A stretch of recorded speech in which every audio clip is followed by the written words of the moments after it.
Presentation में है वो 4-5 चीज़ें हैं कि हमारे NEP 2020 है क्या, मेजर इश्यूज जो हैं एजुकेशन के सामने, हायर एजुकेशन के सामने पर्टिकुलरली वो क्या हैं, हमारी जो न्यू एजुकेशन पॉलिसी है या rather new national education policy है 2020, उसकी खासियत क्या है। इस पूरी न्यू एजुकेशन पॉलिसी का अगर मैं आपसे कहूं कि एक लाइन में तो जो मल्टी डिसिप्लिनरी एजुकेशन और दूसरी चीज़ है आउटकम बेस्ड एजुकेशन। अभी तक जो हमारी शिक्षा व्यवस्था रही है उसमें इस बात पर बहुत जोर रहा है, इंटेंशन में हम ये अध्ययन कराएंगे, ये बच्चे को पढ़ना है। अब पूरी शिक्षा व्यवस्था में वो परिवर्तन हो जा रहा है कि बच्चा को पढ़ जब निकलेगा तो उसको क्या क्या आना चाहिए, अगर वो नहीं आता है तो सारी शिक्षा बेकार है। तो अब फोकस होगा आउटकम पे कि हमारा आउटकम क्या होने वाला है इस पूरे सिस्टम का।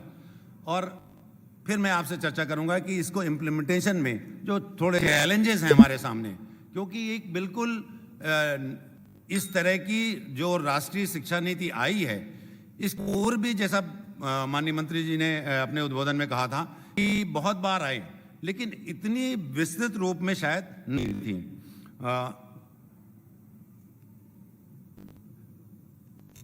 ये जो हमारी नेशनल पॉलिसी है इसकी जो ड्राफ्टिंग कमेटी थी इसके कस्तूरी रंगन साहब चेयरमैन थे। हम सभी जानते हैं कि इसरो के चेयरमैन रहे हैं और इसके कस्तूरी रंगन साहब का इसरो से संबंध रहा है, हायर एजुकेशन से बहुत संबंध रहा है। कर्नाटका में जो नेशनल नॉलेज कमीशन जो सैम पित्रोदा साहब की अध्यक्षता में, उसी के तर्ज में कर्नाटका में बनाया गया नेशनल नॉलेज कमीशन, तो उसके भी चेयरमैन कस्तूरी रंगन साहब थे। और इसमें आप देखेंगे वसुधा कामत जो SNDT यूनिवर्सिटी जो वुमेन यूनिवर्सिटी है मुंबई की, उसकी वाइस चांसलर हैं। मंजुल भार्गव साहब बहुत ही इंपॉर्टेंट कंट्रीब्यूशन है इसमें उनका, वो हमारे मैथमेटिशियन हैं, प्रिंसटन यूनिवर्सिटी में प्रोफेसर अमेरिका में, इंडियन ओरिजिन के हैं, अमेरिका में बॉर्न हैं। RS कुल का हमारा संबंध हमारे मध्य प्रदेश से भी है, वो महू में वाइस चांसलर रहे हैं। TV कट्टीमनी साहब का भी हमारे मध्य प्रदेश से संबंध रहा है, अमरकंटक में जो ट्राइबल यूनिवर्सिटी है उसके वाइस चांसलर रहे हैं। और ये लिंग्विस्ट हैं, जैसे कुरेल साहब एग्रीकल्चर साइंटिस्ट हैं, कट्टीमनी साहब लिंग्विस्ट हैं, कर्नाटका में हिंदी के प्रोफेसर एंड हेड थे। मजहर आसिफ साहब JNU में प्रोफेसर हैं, सेंट्रल एशियन और पर्शियन स्टडीज़ के।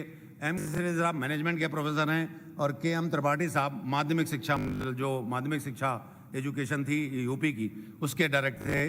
और शकीला T शमसू जो सेक्रेटरी हैं वो एजुकेशन एडमिनिस्ट्रेटर हैं, प्लानिंग कमीशन में एडवाइजर थी और जो है न्यू एजुकेशन पॉलिसी के साथ जुड़ी हैं। जैसा सर ने बताया था पहले कि ये कोई पहली बार नहीं है नेशनल एजुकेशन पॉलिसी, ये तीसरी नेशनल एजुकेशन पॉलिसी है। सब पहली national education policy Daulat Singh Kothari की अध्यक्षता में जो एजुकेशन कमीशन था 64 से 66 तक उसने काम किया, 68 में उसकी रिपोर्ट आई। लेकिन 2-3 बातें जो हैं वो दौलत सिंह कोठारी जो कमीशन की वो बहुत महत्वपूर्ण थी।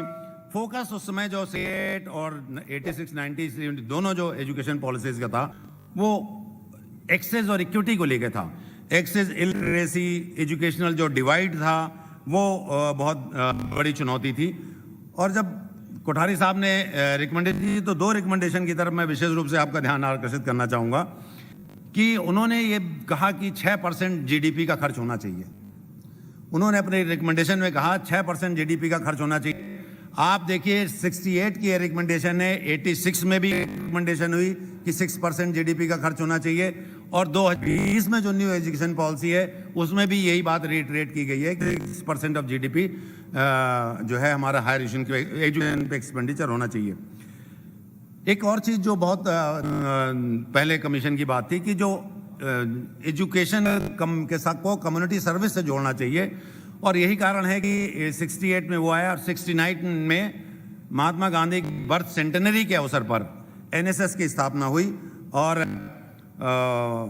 इसके जो है विद्यार्थियों के साथ और 34 यूनिवर्सिटीज़ में इसको जो है लागू किया गया।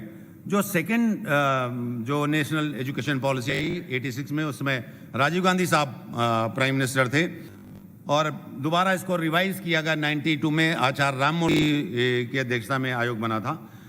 इसने भी जो काम किया इसने भी एक्सेस और इक्विटी पे ही ज़्यादा फोकस था।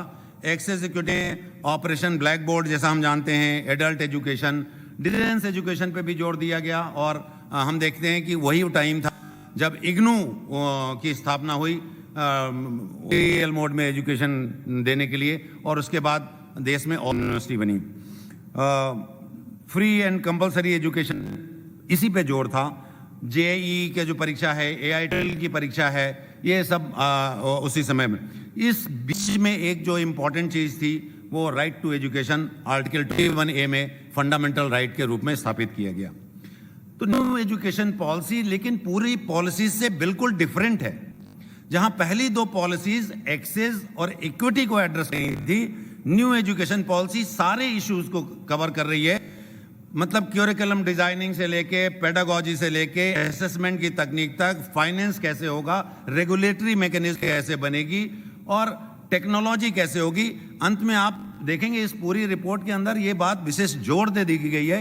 इसमें पूरी कल सिर्फ रिपोर्ट नहीं बनाई गई है, रिपोर्ट नहीं दी गई है, पॉलिसी नहीं फॉर्मुलेट की गई, इसको इम्प्लीमेंट कैसे करना है उसके लिए भी बहुत सारी बात में दी गई हैं। इस बार जैसा आप सभी जानते हैं कि 29 जुलाई 2020 को माननीय प्रधानमंत्री जी की अध्यक्षता में हुई कैबिनेट में इसको अप्रूव किया गया। इस पूरी न्यू एजुकेशन पॉलिसी 4 हिस्सों में है। स्कूल एजुकेशन, हायर एजुकेशन और other key areas of focus are making it happen. School education में एक बहुत ही यूनिक सी चीज़ है इस बार, जो अर्ली चाइल्डहुड केयर एजुकेशन जो है, ECC जिसको कहते हैं। इसमें ये माना गया कि हम जो बच्चे जो है बहुत शुरुआती उम्र में 3 से 5 वर्ष के 6 वर्ष की उम्र में ही उनका ब्रेन डेवलप हो जाता है। तो इस समय जो उनको हम एलिमेंट्री चीज़ बताएंगे जो वो उनके दिमाग के डेवलपमेंट में मदद करेगी। तो ECC जो 3 साल से बाल वाटिका, आंगनवाड़ी केंद्र, इस तरह से जो बिल्कुल एजुकेशन 3 से 6 वर्ष के बीच की एजुकेशन है, जिसको हम लेवल 1 की एजुकेशन कहते हैं, वो उस पे बहुत जोर दिया गया है। हायर एजुकेशन जो प्रमुख बातें हैं अभी हम प्रेजेंटेशन में आगे देखेंगे। जो अदर चीज़ें हैं, अदर के एरियाज ऑफ फोकस में, उसमें पहली बार कहा गया है कि एजुकेशन सेगमेंटेड नहीं होने चाहिए, इंटीग्रेटेड एजुकेशन होनी चाहिए। एजुकेशन जो हो उसमें प्रोफेशनल एजुकेशन भी हो, टेक्निकल एजुकेशन भी हो, मेडिकल एजुकेशन भी हो, लीगल एजुकेशन भी हो, सारा एक इंटीग्रेटेड विजन होना चाहिए एजुकेशन का। ये जो सेक्टरल रिजिडिटी है वो ऐसी नहीं होनी चाहिए। एडल्ट एजुकेशन में भी लाइफ लॉन्ग लर्निंग की बात की गई है। एडल्ट एजुकेशन में 2-3 चीज़ें बहुत ही अच्छी की गई हैं। सिर्फ आदमी को हम कोई एजुकेशन सिर्फ इस तरह की दे दें तो लिखना जान जाए, न्यूमरेसी जान जाए, नंबर जान जाए, इतना भर पर्याप्त नहीं है। आज के ज़माने में उसको हम जो एडल्ट एजुकेशन में डिजिटल लिटरेसी भी उसको दें थोड़ा बहुत, उसको फाइनेंशियल लिटरेसी भी आना चाहिए, एडल्ट है तो उसको थोड़ा बहुत, और उसको health care, family importance, family welfare, इन पर भी बहुत सारा जोर है। जो अदर की एरियाज हैं, हम Indian languages, Indian arts, culture, इनको कैसे प्रमोट करेंगे। टेक्नोलॉजी ने अचानक जो है एजुकेशन के स्वरूप को बदल दिया है। ऑनलाइन एजुकेशन, ODL मोड में एजुकेशन, जो पहले एक दूर की बात दिखती थी, अब वो घर घर में, हर घर के बच्चे ऑनलाइन एजुकेशन से पढ़ रहे हैं, ODL मोड से पढ़ रहे हैं। तो ये, और जैसे जैसे ये समय बढ़ेगा ये टेक्नोलॉजी का जो जोर बढ़ता जाएगा।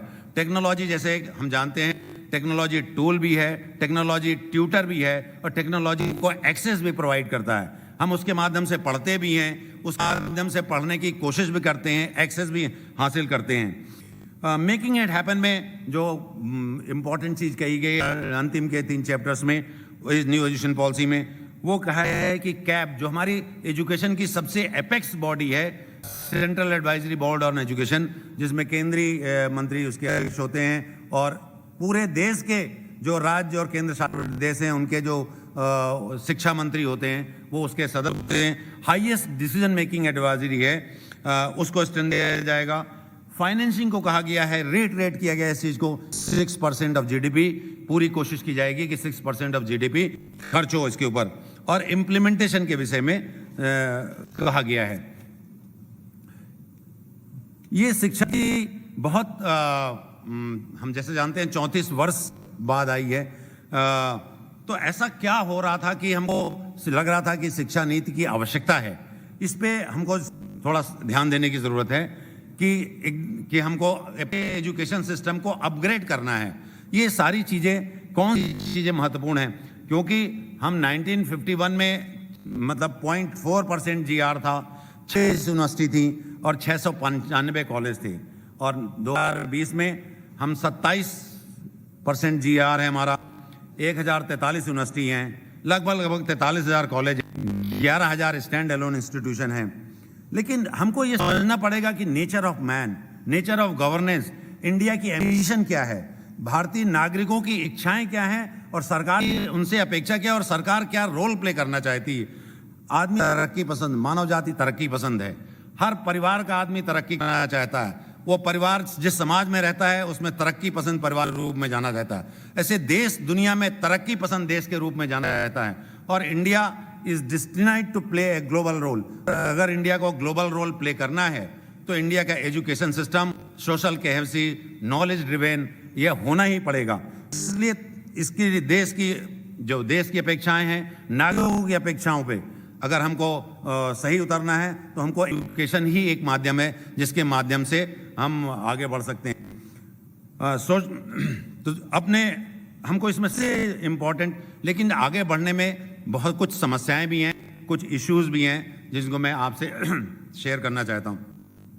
एक्सेस, हम सब लोग जानते हैं कि पहुंच, हायर एजुकेशन की पहुंच बहुत बढ़ी है।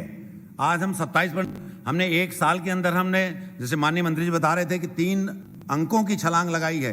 ये बहुत बड़ी छलांग है। आप समझिए, हम पिछले 65 सालों से 66 सालों से हम 27 पहुंचे, 4 से तो शुरुआत हुई थी और हम 27 पे पहुंच, तो हमने जो है मध्य प्रदेश ने भी बड़ी छलांग लगाई है, 21 से 24 तक पहुंच गए हैं।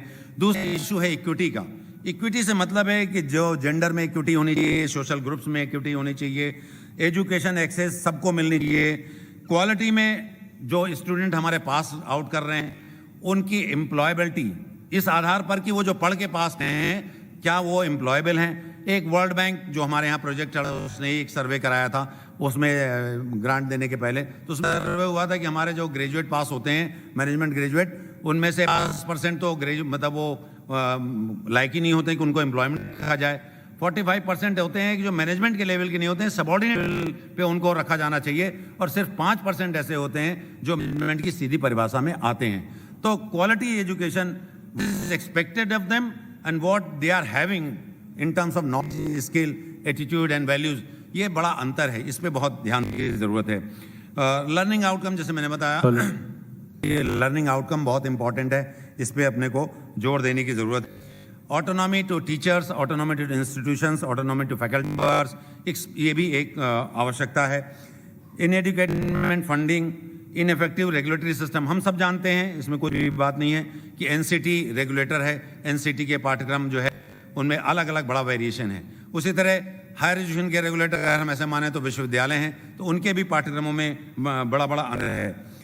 बहुत एफिलेटिंग यूनिवर्सिटी जो है बहुत बड़ी हो गई हैं, और जैसे अभी माननीय मुख्यमंत्री जी ने कहा, और मैं उससे पूरा सहमत हूँ इस बात से, और हम तो बहुत दिनों से इस बात पे हम विभाग में इस चर्चा भी है कि एफिलेटिंग यूनिवर्सिटी के जो वाइस चांसलर हैं, प्राध्यापकगण हैं, वो अक्सर वो जो यूटीडी कैंपस होता है उसी तक लिमिट लेते हैं, और तो वो जो है उसी पर फोकस कर लेते हैं, और वो जो उनके 200-250 जो अन्य जो बिंदु हैं, अन्य जो कॉलेजेस हैं, उनकी तरफ वो ध्यान नहीं देते। मैं एक जीआर के विषय में आपसे, जो न्यू एजुकेशन पॉलिसी में जीआर है उसके विषय आपको करूं तो कंट्रीज के विषय में अगर हम देखें तो इंडिया का 27 और कंट्रीज का देखें तो अमेरिका के 80.4, जो हमारे ब्रिक्स कंट्री के ही सदस्य हैं, चाइना और ब्राज़ील, उनका भी हमसे ज़्यादा है। हम मध्य प्रदेश का अगर डाटा को एनालिसिस करें तो ऑल इंडिया का डाटा जो है वो आप देखेंगे, जो ब्राउन पट्टी है 27.1, हम 24.2 पे हैं। उस तरह SC ST, इस डाटा से इसमें हमको ST में अगर हमको अगर जो हमारे अभी, जैसे मैं कह रहा था कि इक्विटी की ज़रूरत है, तो हम उस पर कर पाएंगे।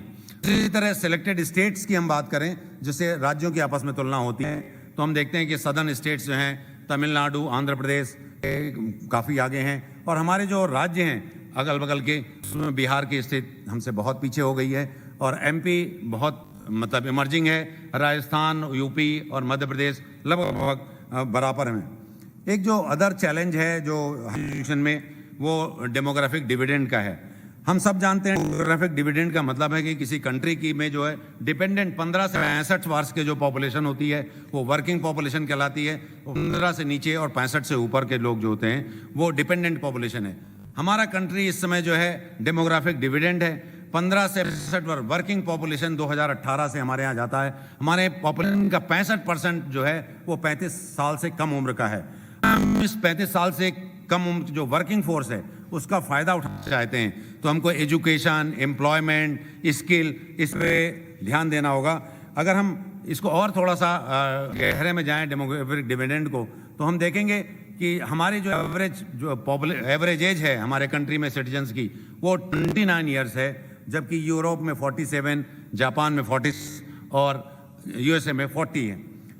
एक और हम दें कि हम अपनी स्टेट्स में तुलना करें तो हम देखें कि 2026 में एक प्रोजेक्शन है कि 2026 में UP will be youngest state in the country followed by Madhya Pradesh. हमारे जो एवरेज एज होगी जो हमारे 28.3, तो यंग एज के पॉपुलेशन को अगर हमने यंग एज की पॉपुलेशन को अगर हमने प्रॉपर एजुकेशन दी, प्रॉपर नॉलेज दी, स्किल दिया, तो वो हमारी इकोनॉमी में बहुत बड़ा कंट्रीब्यूशन कर सकते हैं। इसलिए हमको बहुत ध्यान देना है इन बातों पर।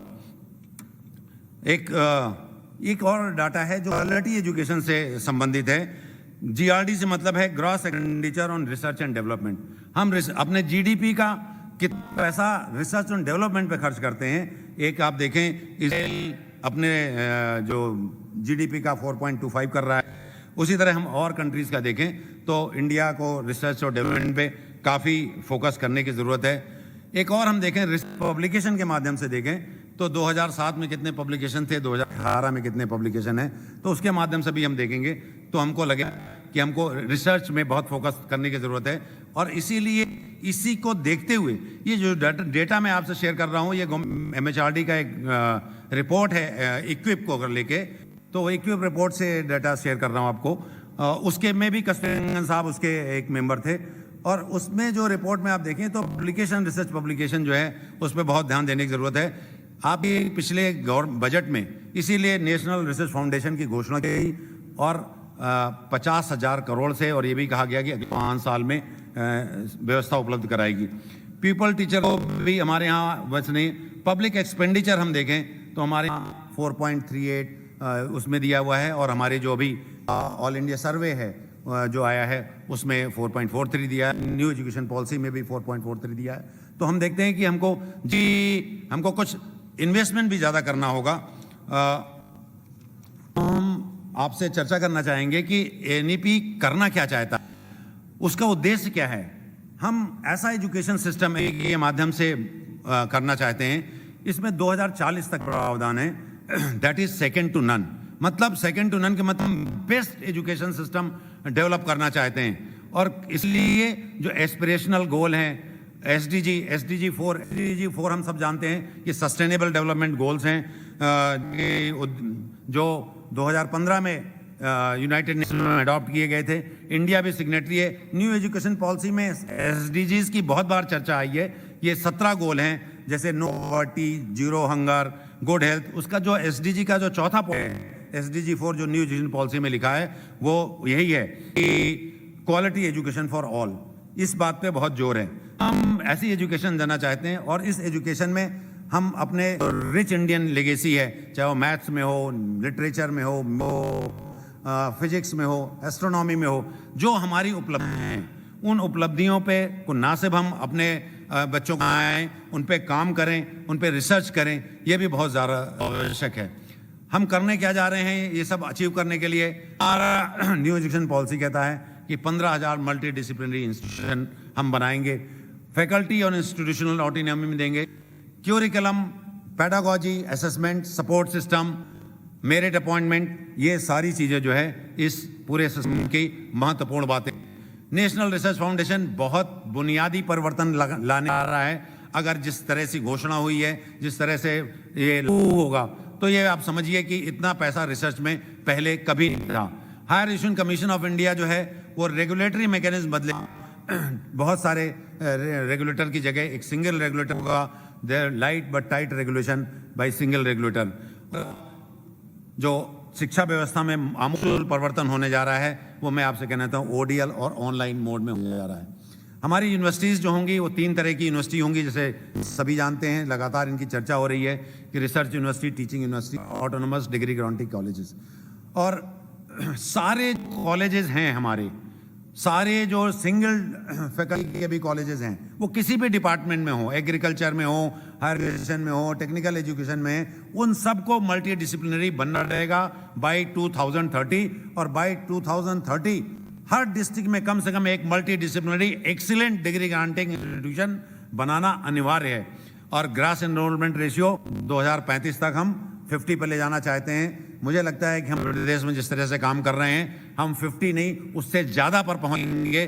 जिस तरह से मैं अभी, मुझे 4 साल में अल्लाह भवन में काम किया और भी एक समय, तो DER बढ़ाने को लिए जिस तरह से बैठ के हो रही हैं कि हम किस तरह से मैक्सिमम एक्सेस बुलंद कराएं, मुझे लगता है कि अगर हम इसी तरह से काम करते रहे तो हम 50 से ज़्यादा पे पहुंच जाएंगे, इसमें कोई मुझे शक नहीं है। अंडर ग्रेजुएट एजुकेशन, आप न्यू एजुकेशन पॉलिसी को जैसे कहते हैं कि किसी का कोई चीज़ समझना है, कॉलिंगवुड, RG कॉलिंगवुड, जिन्होंने बड़ी फेमस पुस्तक लिखी हिस्ट्री ऑफ आइडियाज, वो कहते थे कुछ हमको ऑल हिस्ट्री ऑफ आइडिया। तो इसमें आइडिया से मतलब ये है कि जो चीज़ लिखी गई है, जो लिखने वाला है, उसके हमको दिमाग की पकड़ना पड़ेगा कि किस उद्देश्य से उसने लिखा। जब हम उस देश को समझने की कोशिश करेंगे, तो अगर हम under graduate education, post graduate education और PhD 3 चीज़ों को जोड़ के देखेंगे, तो जो माननीय मुख्यमंत्री जी कह रहे थे वही बात इसमें है कि हम अंडर ग्रेजुएट से पोस्ट ग्रेजुएट और रिसर्च, जो बच्चे जेन्युइनली इंटरेस्टेड हैं हायर स्टडीज़ में, हायर एजुकेशन में, नए एरियाज़ को एक्सप्लोर करना चाहते हैं, वही इस सिस्टम में आगे जाएं। नहीं तो हम उसको वोकेशनल एजुकेशन दें, सॉफ्ट स्किल्स दें, इसके लिए उनको इक्विप्ड करें, जिससे कि वो समय जीविकोपार्जन कर सकें, सम्मान से रह सकें। क्योंकि आप देखिए कि वो जो गाइडलाइंस आई है 7.5 CGPA से जो ऊपर होगा 4थे साल में जाएगा उसके जो, और इसलिए उसी तरह पोस्ट ग्रेजुएट एजुकेशन भी 3 तरह की होगी कि आप 4थे से 5वें साल, तीसरे दूसरे साल, 3 साल के डिग्री वाले को 2 साल में करना पड़ेगा, 4 साल को 1 साल करना पड़ेगा, और फिर एक पोस्ट ग्रेजुएट डिप्लोमा भी जारी होगा। ये 1 साल, 2 साल, 3 साल, 4 पे जैसा सर बताया गया था। पहला साल का आप कर लेंगे, निर्धारित क्रेडिट अर्न कर लेंगे तो सर्टिफिकेट, दूसरा साल पे डिप्लोमा, तीसरे साल पे डिग्री, और चौथे साल पे रिसर्च की आपको डिग्री मिलेगी। एक जो सबसे इम्पॉर्टेंट चीज़ है वो वोकेशनल एजुकेशन है। वोकेशनल एजुकेशन की जो इम्पॉर्टेंट चीज़ है मैं आपसे कहना चाहता हूँ वो ये है कि पहली बार जो है वो, अभी तक कॉलेजेस में जो वोकेशनल एजुकेशन होती थी, कोई सर्टिफिकेट कोर्स सभी में तो होती थी, कुछ में होती थी, और वोकेशनल और ये स्किल जो है टेक्निकल एजुकेशन का हिस्सा होता था। हायर एजुकेशन में कुछ प्रोग्राम चलते थे, कहीं कहीं कॉलेज चलते में सर्टिफिकेट चलते थे, कुछ और प्रोग्राम चलते थे, लेकिन वो उस तरह की उनकी मान्यता नहीं थी, ना ही उनका कोई नहीं उस तरह का सर्टिफिकेशन होता था जिसकी कंपेरेबिलिटी हो, रिकॉग्निशन हो। इस न्यू एजुकेशन पॉलिसी में ही इस बात पर जोर देते हुए कहा गया है कि हमारे 5% से कम युवा जो है वोकेशनल एजुकेशन में लेते हैं, वोकेशनल एजुकेशन लेते हैं, जबकि USA में 52% है, जर्मनी में 75% है, और साउथ कोरिया में 96% है। तो इसमें वोकेशनल एजुकेशन, और आप टारगेट देखिए, किसी में 2035 तक है, 2030 तक है, 2040 तक है, इसमें 2025 तक का टारगेट दिया है कि हम 50 जो अपने 50% विद्यार्थी हैं उनको हम वोकेशनल एजुकेशन देंगे। 2021 में है, हम लागू कर रहे हैं, 4 साल के अंदर जो है 50 पर ऐसी कोशिश करनी है कि हम वोकेशनल एजुकेशन बच्चों को दे पाएं। और वो जो है सस्टेनेबल डेवलपमेंट ने कहा कि हायर एजुकेशन पॉलिसी ना सिर्फ हिंदुस्तानियों के लिए बनाई गई है, वो ऐसे लोगों के लिए भी बनाई गई है जो हायर एजुकेशन, तो सस्टेनेबल डेवलपमेंट गोल पे भी जो है 4.4 जो ये कहता है कि हम जो नए लोगों को शिक्षित करेंगे, उनको वो स्किल भी प्रोवाइड करेंगे कि वो आगे काम कर सकें। आप ये देखें कि इसमें जो ये मेरा क्रेडिट डिस्ट्रीब्यूशन जो राष्ट्रीय शिक्षा नीति के बाद UG ने गाइडलाइन दी है उसके आधार पर है।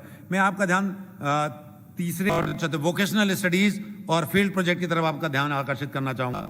आप देखें तो ये 36 और 50 क्रेडिट वोकेशनल और apprenticeship, internship, community engagement, direct training, इन सबको 36 से 50 क्रेडिट की वैल्यू दी गई है।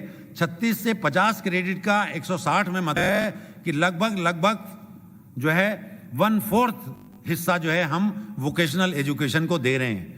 और वोकेशनल एजुकेशन को जब हम 1/4 हिस्सा दे रहे हैं तो इसका मतलब है कि हम वोकेशनल एजुकेशन हमारे जो है हायर एजुकेशन का एक बहुत महत्वपूर्ण हिस्सा होने जा रहा है और हमको इसकी तैयारी अभी कर लेनी चाहिए। जो अगली बात है जो मैं आपसे कहना चाह रहा था कि आउटकम बेस्ड एजुकेशन को हम इसको जल्दी से समाप्त करना चाह रहे हैं।